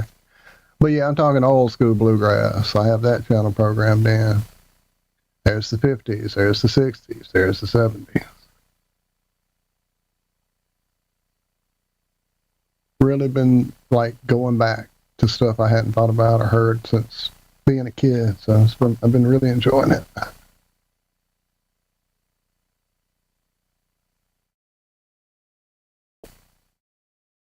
So NASA got lost in chat. So NASA. They're saying that Earth's atmosphere will lose its ability to sustain life. Photosynthesis will collapse as CO2 declines. Now, wait a minute. Isn't that like the main goal of all this climate change shit is to stop CO2? And you're telling us that photosynthesis will eventually collapse as we do this? So why are we doing this again? But don't worry, folks, because it's we have 1 billion years is what's left for our atmosphere. So start the clock. You have 1 billion years to figure out the problem they're saying. Hey, that's better than saying in 20 or 30 years, like they were doing back in the day. Remember when they said, what was that, in 99? That by 2012, most of New York City would be underwater?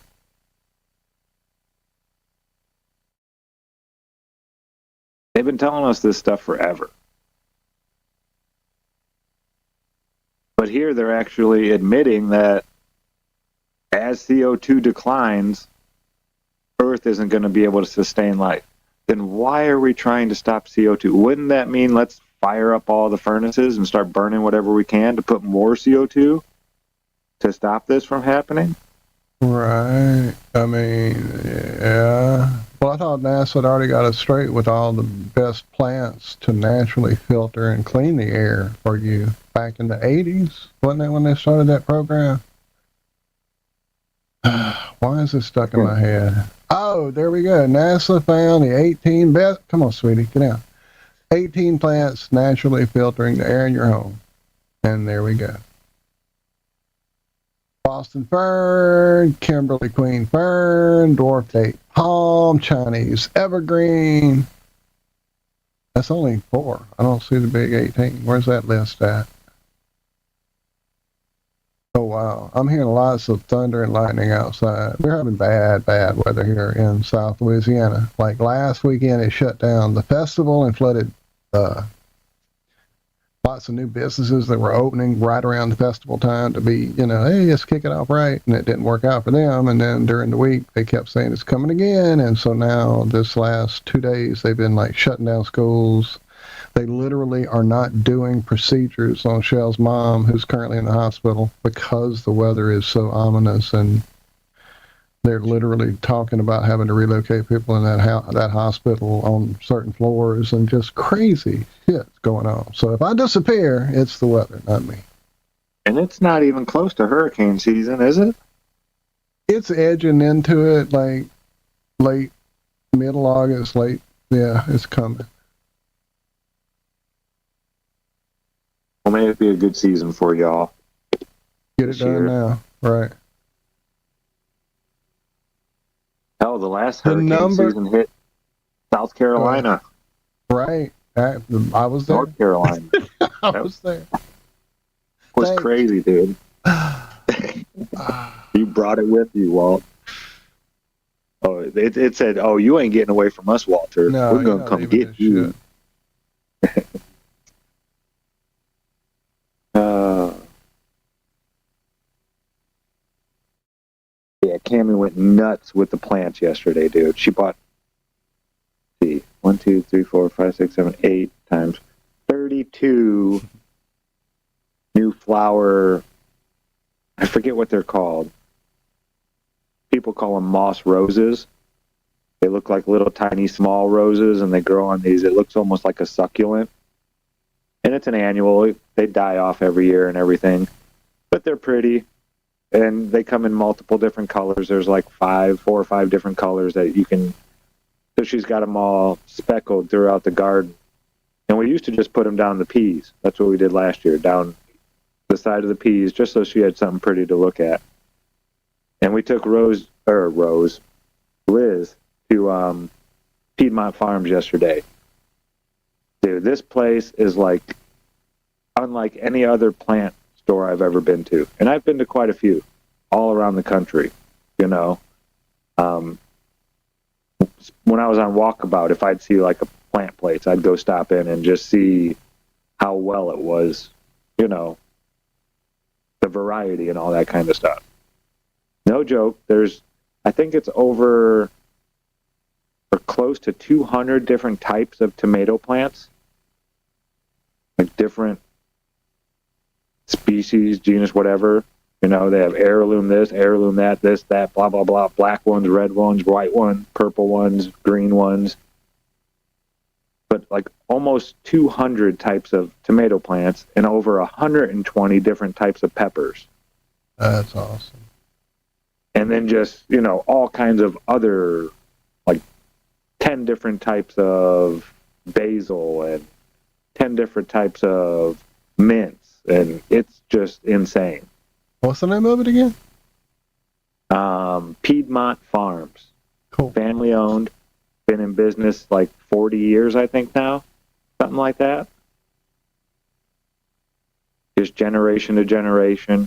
And the coolest part is for me, it's the plants, but I loved Liz being able to see, it's like a mom and pop's hardware / farm feed type. I mean, everything is in there.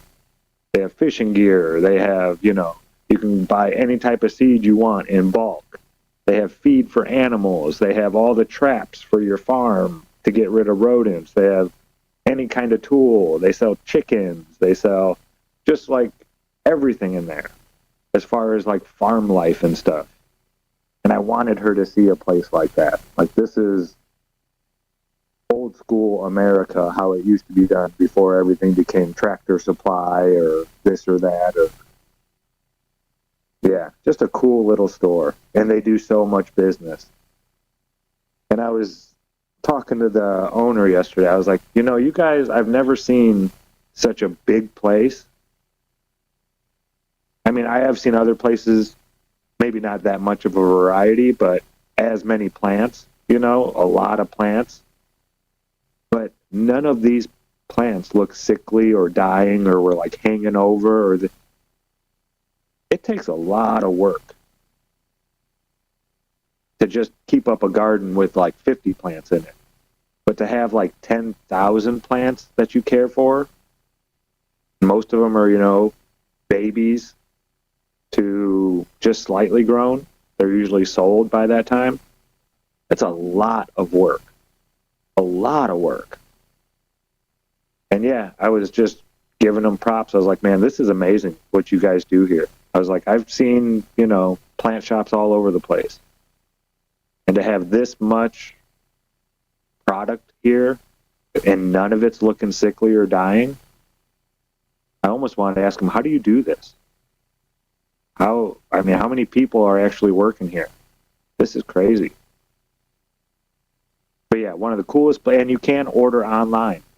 They'll ship to anywhere in the continental U.S. If you want heirloom seeds, they're all non-GMO. They don't do any GMO anything or anything like that. And they're all grown there. It's like a nursery. They have like 10 of those giant Quonset huts. So, you know, the half circular dome things that with the plastic lining over the top. They've got a bunch of those.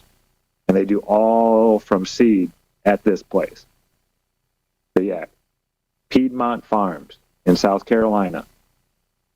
And if you want good seeds and stuff like that, give them a shout out. Go online and you can order and they'll have it to you in, however many business days. But it's one of those mom and pop businesses that is still thriving and made it through all the BS. It's awesome. So that's what we took Liz to go do yesterday. I know we got a party this weekend to go to. That'll be fun. And I'd like to go to a state park either today or tomorrow. It's looking like it might rain today, but we want to get her out to one of the state parks around here. Yeah, Karen, you got to come and see this place. It is so awesome.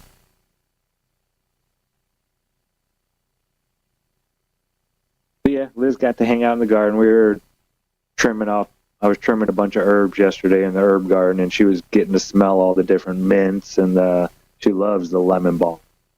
That stuff is just amazing. But yeah, she settled in nice. The boys, I think they barked at her one time when she came out of the bathroom, but they're retarded. People that have been here 100 times, they'll bark and growl at when they get up and start walking and stuff like that. They're just, I don't know, in their old age. But with Liz, it's like she's part of the family.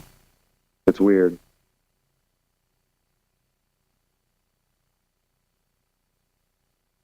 Well, I'm glad she's here, for sure. I wish I could come over there and give her a big hug. I'm doing it in my heart.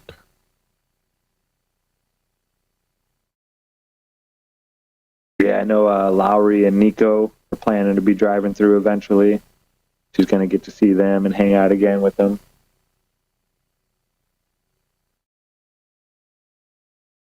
We're thinking about how far we're going to go. We want to take her to see an alligator. Come see me. I know they're down in Columbia. I know that, which is about an hour and a half drive or so. But I don't know if they have any place in Columbia where they're always visible. Ain't gonna go to no zoo. But just seeing one out in the wild somewhere. We were wondering how far would we have to go to see that. Yeah, dude, when I came to see you, Walter, I saw alligators. Multiple alligators.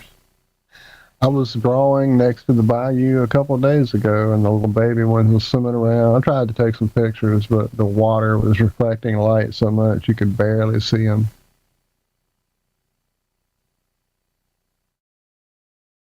Yeah, I did not like camping down in Louisiana. I'll just say it. Northern Louisiana was gorgeous. Gorgeous. I loved it up there.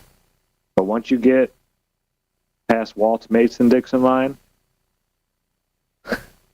it gets different down there. Everything gets bigger. The mosquitoes get bigger, everything. That's a different world. Beautiful, very beautiful, but yeah, when I'm going to the campground and on the road that goes to the campground's 200-300 yards down the road, and there's a 6-foot gator sitting in the halfway out in the road sunbathing. I don't want to go camp down there. No. That's kind of scary. Especially with Hank. If I go to another place and I'm up on, I'm sitting there looking, it's a little bit not as rural. It had concrete pad and everything like that, and electricity and all this stuff. And then there was a little creek down this hill a little ways. I could look at it right out the window of my tent. And me and Hank are sitting there. I'm just sitting there getting stuff set up. I sit down for a second, have Hank on the lead, and all of a sudden there's an alligator floating down that little creek. I was what the hell, man? Yeah, it's different, man. Having apex predators around like that I'm not used to that. I come from a place where there's deer. There's not. Is this working? Are y'all seeing my screen at all? Oh wait, yeah, sure. Yeah. I see it now. You see him there in the middle? I see a ripple in the water.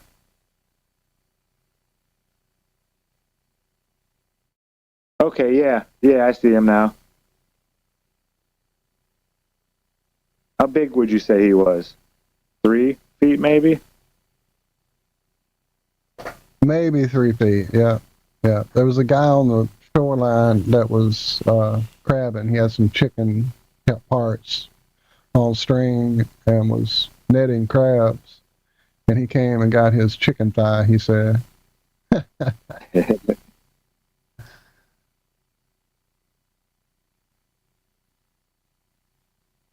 Yeah, it's a weird feeling, man, having these apex predators around you when you're camping.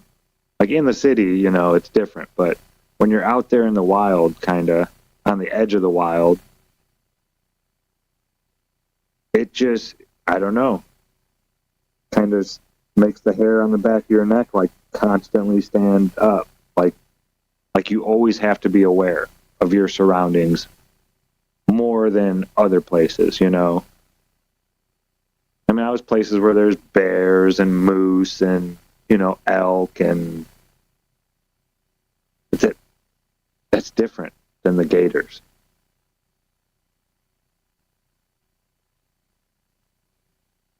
I've been watching a lot of the which animal would win this fight videos. Right. Oh, That's don't what worry, I've seen so Regina. far. Our crocodile, I mean, our alligators get much bigger than that. Don't worry. Never seen a croc, to my knowledge, unless maybe at a zoo or something. No, I bet there are some saltwater ones out in those. Yeah, they probably swim up. I know I've heard stories back in the day. Yeah. Hell, at one point we had sharks in the Atchafalaya Basin, so yeah, it happens. Yeah, funk that. I felt weird being out in the water on that boat with Hank. I hear you. I didn't see any gators. I was too busy looking at all the trees, man. That was just gorgeous. Yeah. I was talking to him not too long ago about let's get out there and get on the water. It's been too long. It's that time of year now. Wow, we've almost done this thing. Yeah, we close. It was so good hearing your voice, Walter. You're sounding like you got your pep back in your step. Mm-hmm. I'm back. Can't keep me down. I was at the gym yesterday. Oh, man. Show back up to normal again, too? She's probably at about 89% because she was a little behind me. Yeah, she was a little behind me and I think it hit her harder. She had more nausea and just more everything. So she's getting there. Plus now, you know, her mom's back in the hospital and all this crazy weather and shit. So stress is not fun right now. Yeah, the stress has got to be doing. Mm-hmm. Man. I'll be sending some love down there to you guys. Thank y'all. Glad to hear you guys are getting back. I think it's pouring out there right now. Can you hear that through my mic? I can't hear it through your mic, but it sounds like it's almost starting to step on you a little bit, maybe. Like it loud. Oh, that might be what's going on. Is it like super loud? Yeah, it's pounding on the roof, and the window next to me has the AC in it turned off, and you can hear it hitting it. It's really loud. Yeah, stepping on you just a little bit to where, like, when you talk, it doesn't sound the big. Cuts it out. Thank you, Andrew. Thank you, Rico. Yeah, thank you, guys. Thank you, guys. Love y'all. Love y'all so much. Hell yeah. Love all you guys. Even you folks that come to hang out after the fact. Feel free to drop a comment. We would appreciate that every once in a while. I know Liz likes to come in and say a comment or something. But we will see you back here Friday morning for more of the Ironworks. Until then, be good. Be well. Do good. Do it well. We love you.